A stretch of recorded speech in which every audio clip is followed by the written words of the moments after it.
If you're new to the channel, please make sure to hit that like button, subscribe button, and comment down below. Let me know what you thought about today's video and if there's anything you'd like to hear me talk about going forward.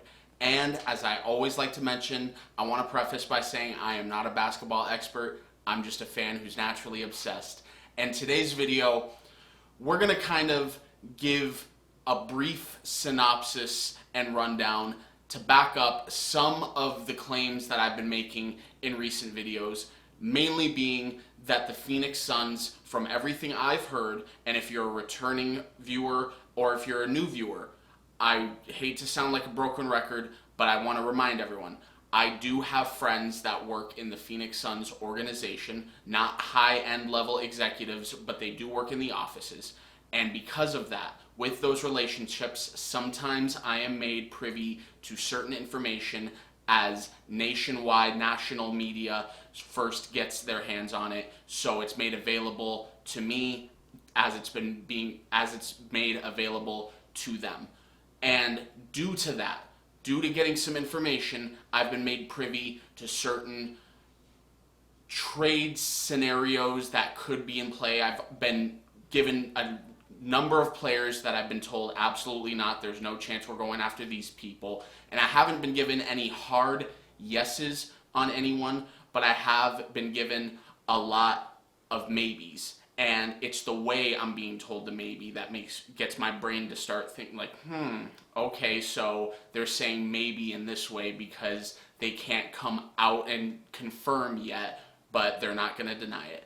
Long story short, I'm very big, as some of you may know by now, into hypothetical scenarios because it creates interesting conversation for us fans. It's fun to go back and forth and hear where each other are at. But I'm not, no hypothetical scenarios in this video. I just want to come out with some facts that could potentially back up my theory of the Suns being poised to try to acquire a bona fide superstar in the NBA. Not a star, not an all-star, a bona fide superstar.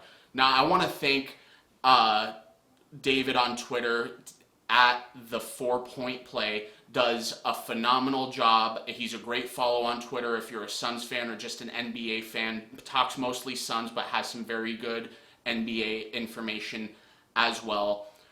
I've been made privy and did understand most of what I'm about to read you. He came out with a very well-spoken, well-put-together tweet explaining all the thoughts I've had and, like I said, information I had before. I just didn't know how to explain it in a very categorized way because, as you can see if you're a returning viewer, my thoughts sometimes get scrambled all over the place. I like to be genuine and have authentic conversation, but when I'm trying to explain a point like this, I want it put together. So I'm going to read you his tweet, and again, I want to make sure I give my guy his love. Was a very well put together tweet, and guy clearly does his homework. So thank you very much for that. So I'm gonna read it. It's kind of long, so I'm gonna take a break in between to explain certain things, but not much because I want to get through the whole thing and kind of see where you guys are at. So here we go. Last offseason, CP3 opted out of his $44 million player option and instead signed an extension with the Phoenix Suns. That changed his 2021-2022 salary to $30 million. That allowed the Suns to add more players while avoiding the tax. Why? To possibly avoid repeater tax too soon.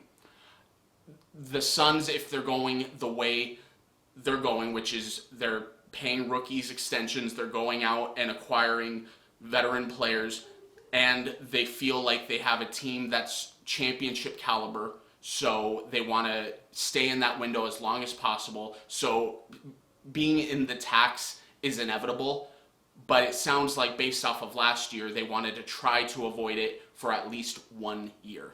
So that $15 million Paul, quote unquote, lost, well, that was just deferred to 2023-2024 in non-guaranteed money, which, by the way, they added a fourth fake year on his contract extension, meaning for those of you who don't really understand or may have forgotten how Chris Paul's contract is set up.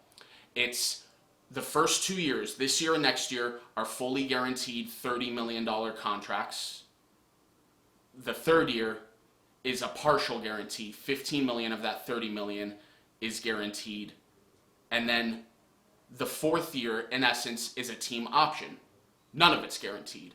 So $45 million of his $120 million contract extension is not guaranteed. So they set it up very specifically, and I'd imagine Chris Paul had a say in how this was negotiated, because they wanted to make it perfectly clear to Chris Paul, we're trying to build you a team that can win before you retire. So,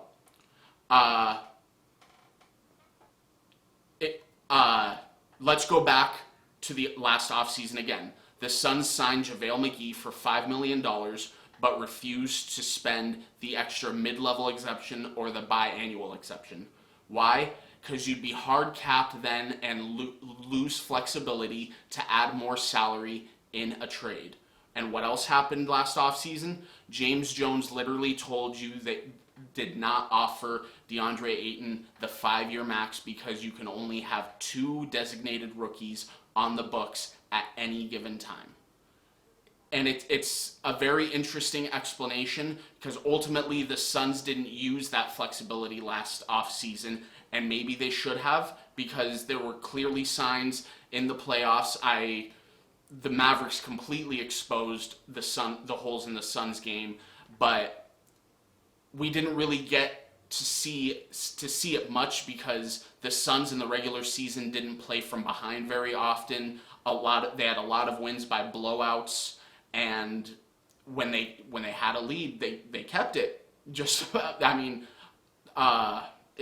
They didn't lose a single game when they entered the fourth quarter with a lead. So very rarely were the Suns pushed to try to get better at what they were bad at, and quite frankly, I don't even think they knew what they were bad at, because they weren't really put in many uncomfortable situations until the playoffs.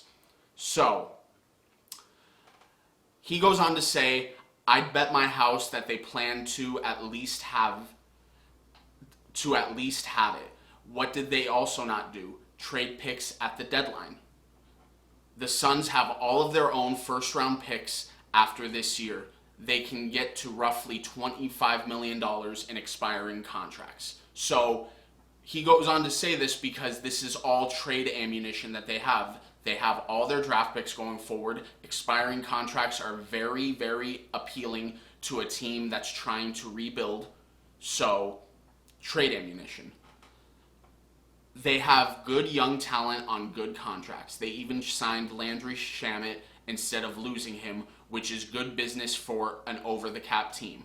And that's very true. For an over-the-cap team, it's much better for you if you're able to re-sign your own rookies to extensions than bringing in free agents from other places.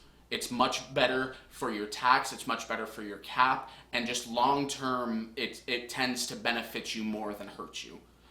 And then he goes on to say, back to Chris Paul. His salary dips this season to just $28 million. I wrote a year ago about the loophole and then went full conspiracy in the comments about the golden handshake.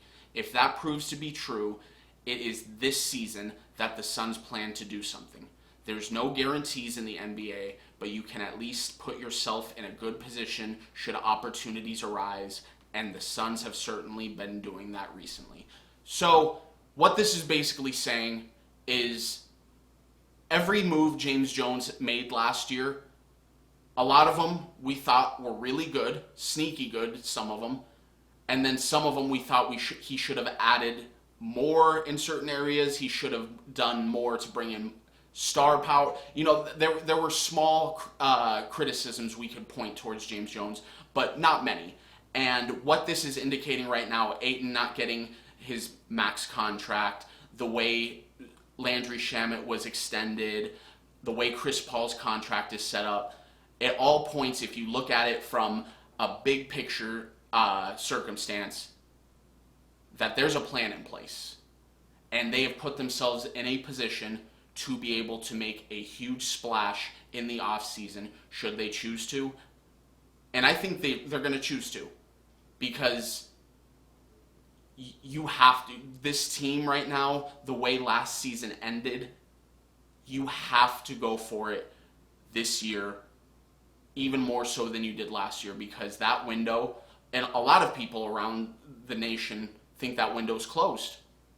And I'm a Suns fan, but I'm not going to defend what they're saying, or I'm not going to defend the Suns over what they're saying, because quite frankly, it was very eye-opening, the holes in the Phoenix Suns game. And I can understand why some people, I don't think that at all whatsoever, but I'm also not going to get all upset that people are making these bold assumptions.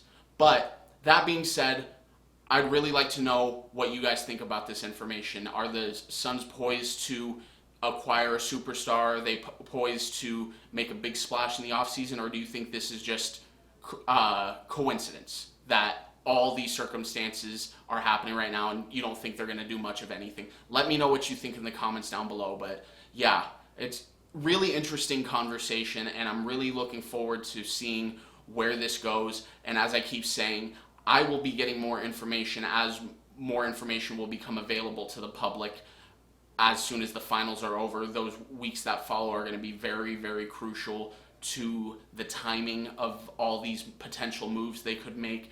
But I will be right here. I will give you guys the information as I get it. And yeah, I appreciate you guys watching. Don't forget to please hit the like button, subscribe button, comment down below. Let me know what you thought about today's video, and I will talk to you guys later. Thanks, guys.